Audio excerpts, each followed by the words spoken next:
primary for the state superintendent position, and I can assure you that we, at one of our debates, talked about this issue, and I said that educational reform goes to Milwaukee, goes through Milwaukee.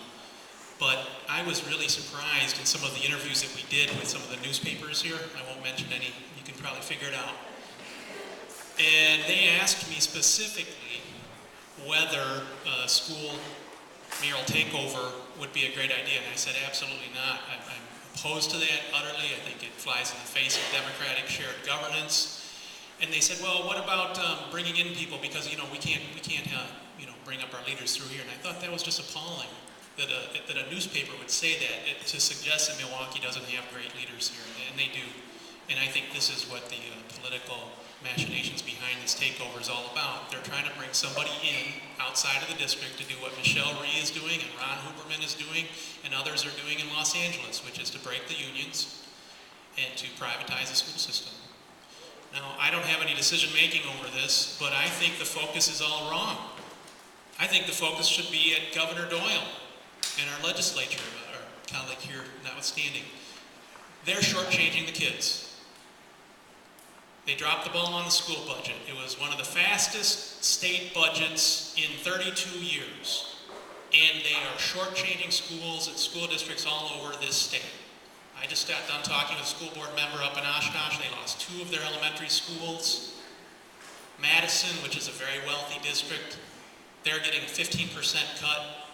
They're having to figure out how they're going to resource their schools. It's really appalling. I mean, I'm really upset with Doyle on that one. He says, oh, well, now that he's retiring, he wants to fix the school funding formula.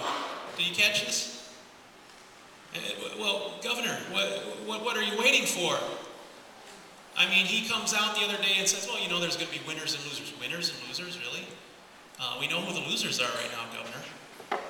So I just find it appalling. I think that this is just being proposed, just as our previous speakers have mentioned, in an effort to get that race to the top funding. Now, 2 months ago, I spoke with Arnie Duncan in Ohio.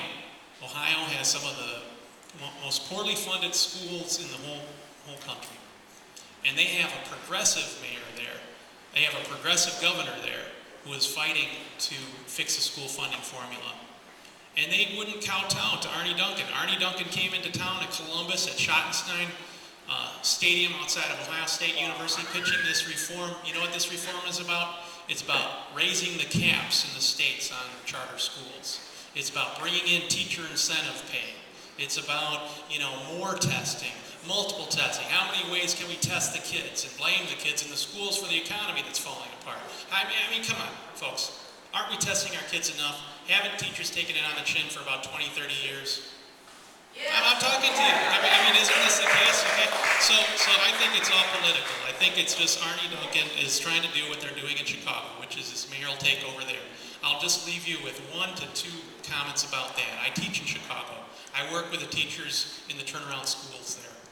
One of the schools is Orr High School. My students teacher candidates were just featured in the newspaper a couple weeks ago. They're doing a great job. But here's the issue. It's an appointed board. Ron Huberman, guy has no education experience, has now taken the position that Arnie used to have. First thing that they did was to cut the Bridges program. I don't know if you've heard of the Bridges program. It's a tested, valuable program that gets inner city youth into the colleges. Now, what sense does that make? Who's being accountable here when they cut a program that is a bridge to going on to higher education? I find that, frankly, outside of the scope of educational reform. I call it educational deform. Okay? And this whole issue of mayoral takeovers in general, it's being waged around the country with regards to New York City with Bloomberg.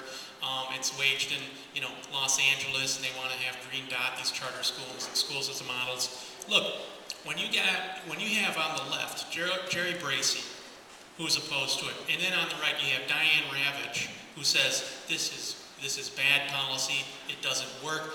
The educational researchers are out there saying mayoral takeovers don't work. So where is the governor and the mayor getting their information from? Or who's driving this train? That's what I would like to know. So I think the best way to fight this takeover is just what you're doing here. This is a wonderful turnout tonight. I'm glad to come up from Kenosha to see such a group of people that are dedicated to saving your schools. You have great quality schools here. We have some social problems that we need to address, much like Kenosha, where I'm from, and we need to take up those issues squarely. But I think that we should send a letter to the governor and say, Governor, fix the school funding formula because you shortchanged the kids in this last go-around. Thank you.